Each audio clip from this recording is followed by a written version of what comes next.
بلوچستان اور پنجاب کے سرحدی علاقے بواٹا میں ایس ایچ او اقبال لغاری کی کرپشن زد عام ہے۔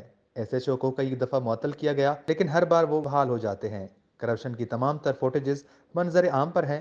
بواٹا ایس ایچ او اقبال لغاری نے آج سے چند روز قبل رکنی شہر سے پک اپ گاڑی میں منشیات کے 20 کلو کی گاڑی خفیہ خانوں میں چھپائی تھی۔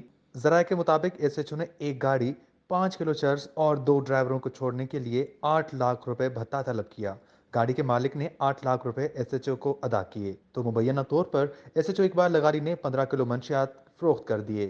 دوسرا چکر آ گیا، پھر آ گیا ادھر بواٹے پہ جو آ گیا اقبال نے بولا ہوا ہے ہم کو 18,000 روپیہ دے، تینوں چیک پوسٹوں پہ ہم پھر تقسیم کریں، ہم ذمہ وار ہے۔ ہم نے 18,000 روپیہ دے دیا، پھر جو ادھر گیا راکی گاج، جیسے تو ادھر تو ایسا گزر گیا، جو راکی گاج پہنچ گیا اس نے بولا ہوا ہے اس کو ہم نہیں مانتے، ہم کو 6,000 اور دو، پھر ہم نے 6,000 اور دے دیا، پھر ہم لوگ چلا گیا۔ پھر اس چکر جو آ گیا پھر اقبال کو بولتا تھا، میں بولا اب تو ہم لوگ تو پہنچ گیا، اس نے بولا ہوا ہے پیسہ ہم کو دیو، ہم تینوں چیک پوسٹوں کا ہم ذمہ وار ہے، ہم دے گا اس کو، تم لوگ چلے جاؤ۔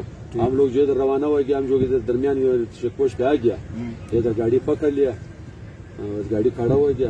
رات اقبال کو کتنا پیسہ دیا؟ رات کو دیا ہوا ہے 18,000۔ اقبال کو دیا، اقبال نے کیا بولا؟ اقبال نے ہم ذمہ وار ہے۔ بلوچستان کے ڈرائیور حضرات نے کرپٹ ایس ایچ او سے تنگ آ کر بارڈر ملٹری پولیس کمانڈر اکرم ملک سے ان کے خلاف نوٹس لینے کا مطالبہ کیا ہے۔ وش نیوز بارکھان۔